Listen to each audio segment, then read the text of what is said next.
Hi guys, my name's Selena and welcome to Home Cooked Goodies, where I teach you that cooking and baking is so easy. A kid could do it. How do I know this? Well, during the day, I teach kids how to cook and bake, so much so that they have fallen in love with cooking and baking. And if I can teach them, I can teach you. So stay tuned and let's learn how to cook and bake.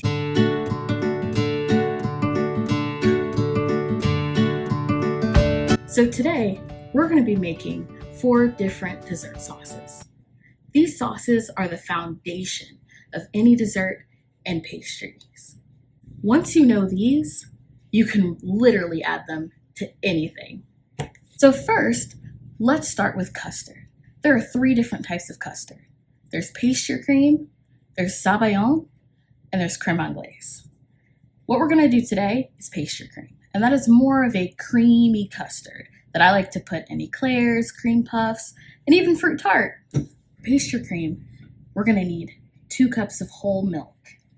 Now you need whole milk because it's got a lot of fat in it, and fat makes everything taste good, right? Once you add 2 cups of milk to your pot, I like to hit it with some flavor. So let's go ahead and add a big splash of vanilla. Go ahead and whisk that up so it gets really nice and combined. So now we're going to put this on the stove and let it come to a small simmer. You just want to heat it up and bring it up to temp. Now we're going to separate our egg yolks from our egg whites. So I like to grab 2 bowls. This will be the one that I'm going to use for the pastry cream, so we want to put our yolks in here. And this I'll save for the egg whites. And don't throw them away. We're going to use them later. A hack I like to use for eggs is don't use the shell to separate your eggs. The shell has sharp edges and tends to pierce the yolk, and we want all the yolk we can get. Just go ahead and use your clean hands.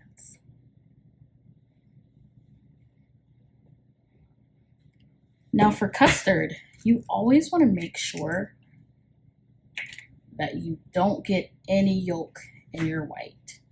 It's okay if you get a little white in your yolk, but don't mix the yolk in the white because then it won't really work for what else we're trying to do.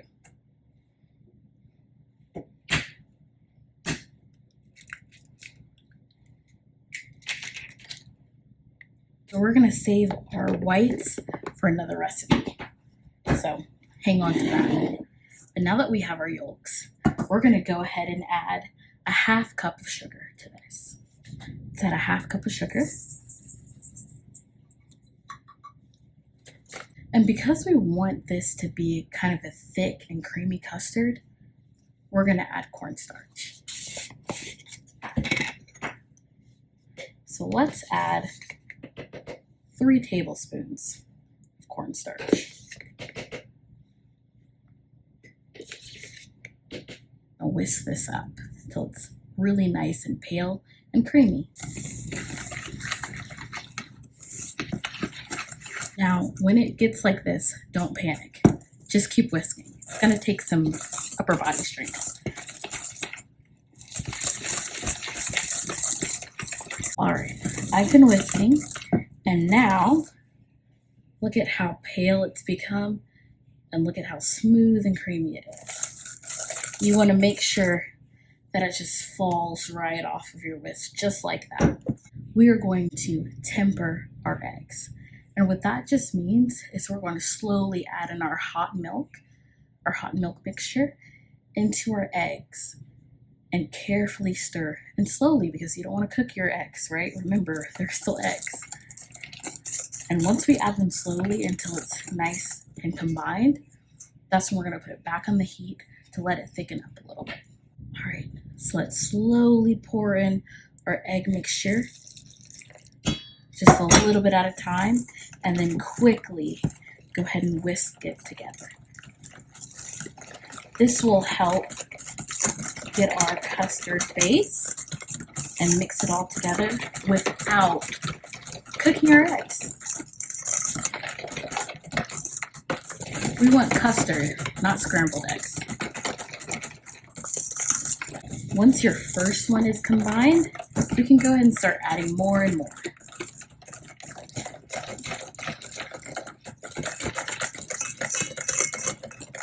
Now it's time to pour it back in the pot.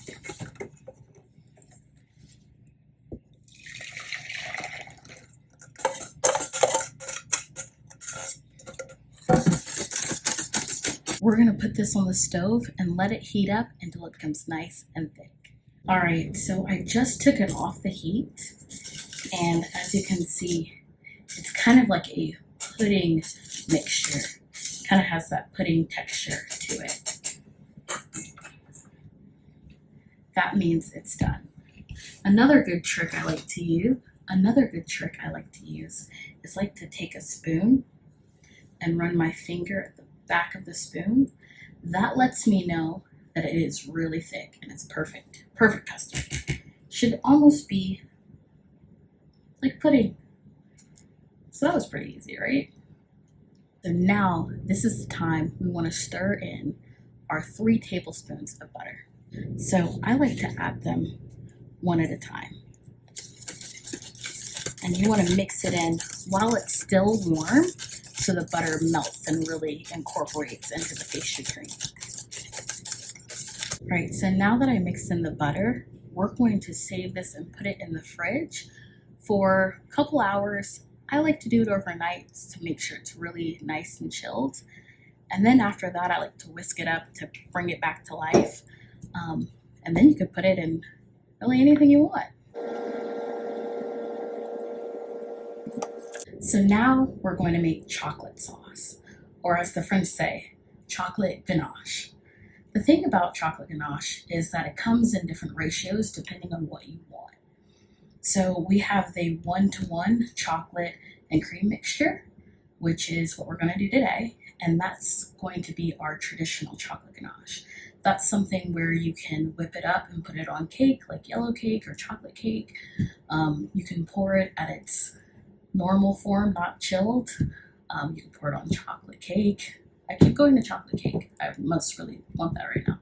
So let's get into it. So like I was saying before, we're going to do a traditional chocolate ganache, and that is a 1-to-1 ratio of chocolate and cream. So this chocolate is about 4 ounces. So that equals to about half a cup of cream. So first we're going to chop this up. You don't have to chop it up really fine or anything like that. You can chop it however you'd like, mostly because it's just going to get melted anyway.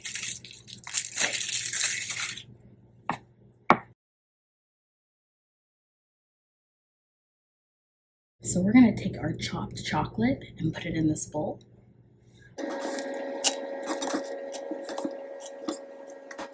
Now we need about 4 ounces or half a cup of heavy cream. We're going to pour that in a pot, and we're going to let that heat up so that way it can melt our chocolate.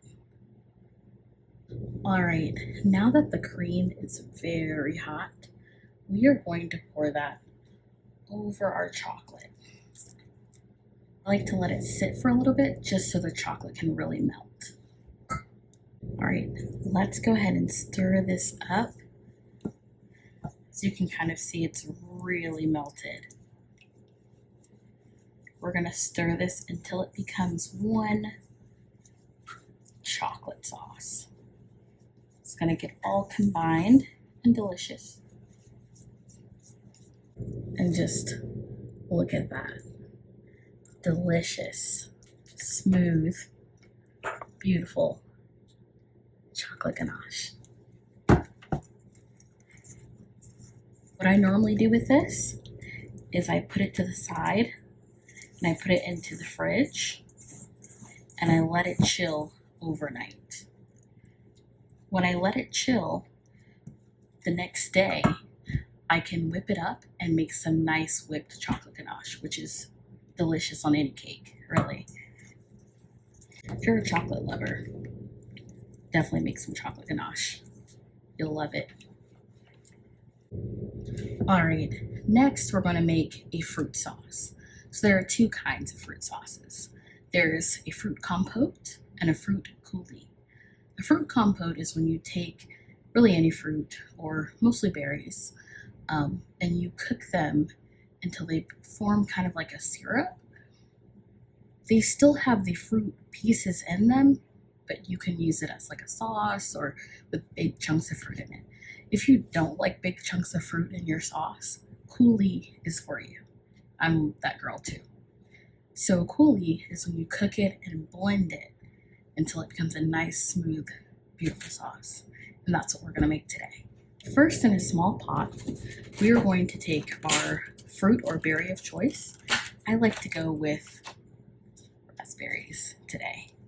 So you're going to put that all in a pot. And you can use as much or as little as you want.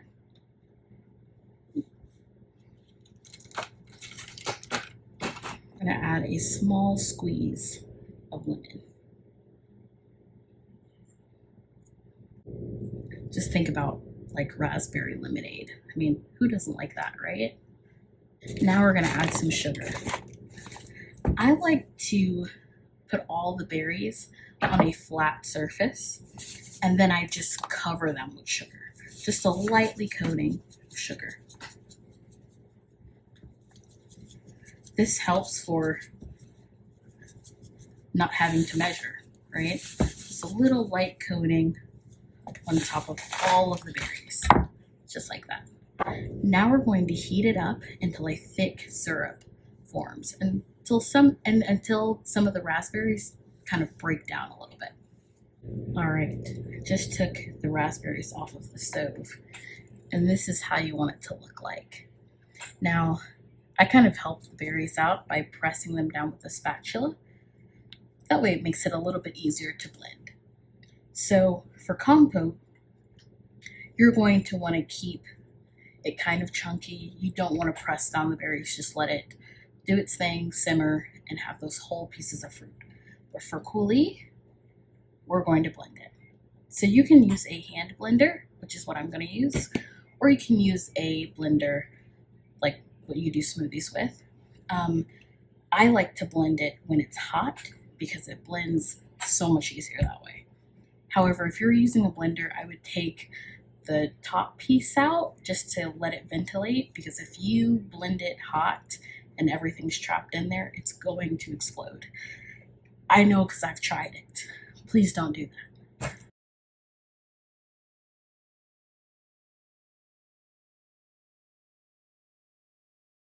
All right, so now that we've blended it, look at how smooth that is. So much more than before.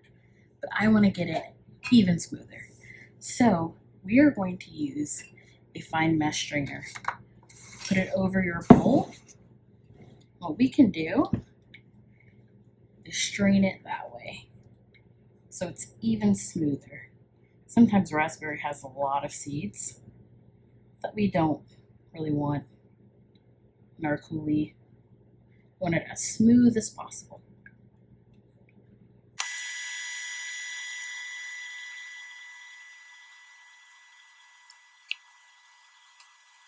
Look at all those seeds we left behind.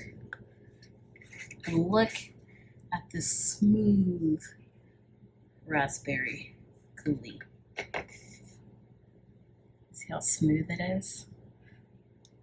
That looks delicious. So after straining that, look at how smooth our raspberry sauce is. That's a true fruit sauce right there. You can put this in really anything you want to taste like raspberries, or any fruit sauce that you want to add to maybe cheesecake, maybe ice cream. You can really add it to really about anything. All right, so the last sauce we're going to make is caramel. Some people say caramel, some people say caramel. Drop down in the comments what I'm supposed to say. Caramel is the last sugar stage. When you cook sugar, you're going through different stages. You have the softball stage where it's kind of chewy, You have the hard ball stage, which is like crack candy. Then the last one is caramel, the good stuff. So we're gonna do that today. There are two different ways of making caramel. There's the dry method where you put sugar in the pan, let it sit until it comes a nice amber color, then add all your flavors to it. And then there's the wet method, which is what we're gonna use. That's when you put sugar and water together. This is a really nice way of doing caramel, especially if it's the first time you're doing it, because it's kind of foolproof. Sometimes with the dry method, you tend to cook it and burn it, and then you've ruined your caramel. Or some people leave it on, walk away, and burn it. Some people try to catch it too soon, and it's not really at the caramel stage. So adding water really helps to make that not happen. It's very foolproof. So that's why we're gonna try it today. All right, in a small saucepan, we're gonna add 1 cup of sugar.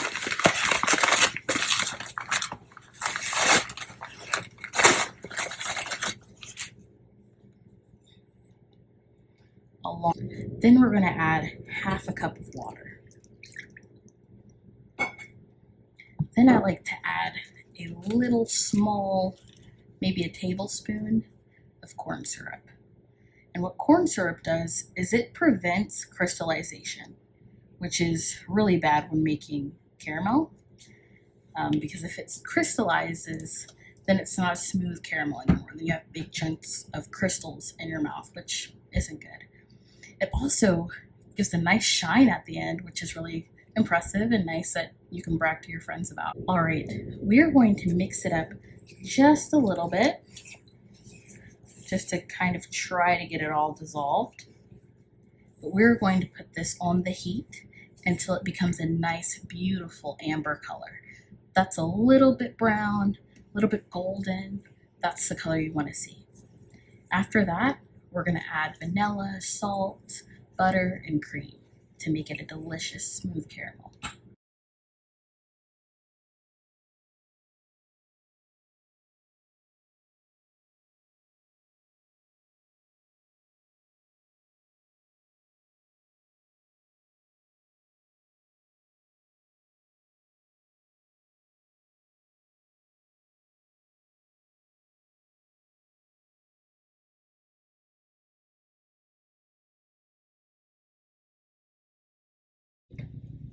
So once you take it off the heat, you're going to add 4 tablespoons of butter and half a cup of heavy cream. You're going to mix that up, but be careful. It's going to bubble up. Just take it slow so you don't burn yourself. Then you're going to have this beautiful caramel sauce. But now is the time to add our flavor. I like to add a little bit of vanilla and a big pinch of salt.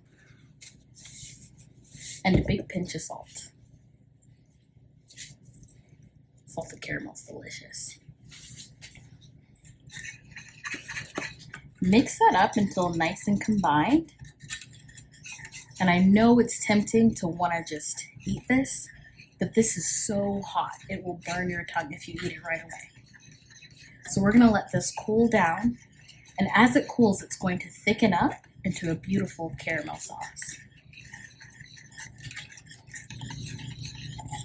All right, so those are 4 dessert sauces, but I do have one more honorable mention, and that's meringue. So I know meringue is not really a sauce, but it's something that a lot of people use in pastries and desserts. It's something that can be used for tres leches or for souffle. It's really versatile, and it's something you really should know how to make. There are 3 different types of meringue. There's French, which is what we're gonna make today, which is pretty easy. It just doesn't require that much technique. There's Swiss meringue, which requires a lot of technique, and Italian meringue, which also requires a lot of technique. We'll probably do that in another video. But today, we're going to make French meringue. So you remember those egg whites we saved from that pastry cream? That's exactly what we're going to use as our main ingredient for this meringue. Pour it into your mixing bowl.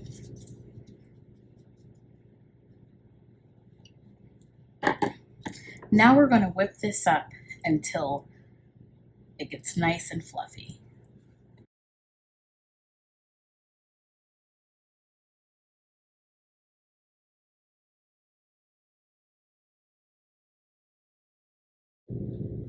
All right, now we've whipped them until they're pretty fluffy. Now we're going to add a 1/4 cup of sugar.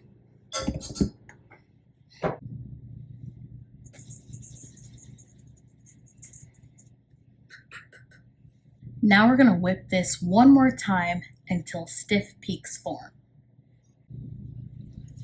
All right, so we've whipped this up with a 1/4 cup of sugar, and look what we have. It's silky white. It's not quite stiff peaks, but this is actually the perfect consistency we need for French meringue. Now with this, you can actually make souffle. You can actually fold this in to some batter, some souffle batter. You can actually put this in a bag and pipe it onto a pan and make little meringue biscuits or meringue cookies. Or you can put it in some other dish or some other dessert that really takes it to the next level. But this is how you make French meringue. Well, that's it. We made so many different sauces today. I hope you enjoyed it, and I hope you learned something along the way. If you want to see more videos like this, go ahead and comment down below, hit that like button, and subscribe to this channel. All right, peace.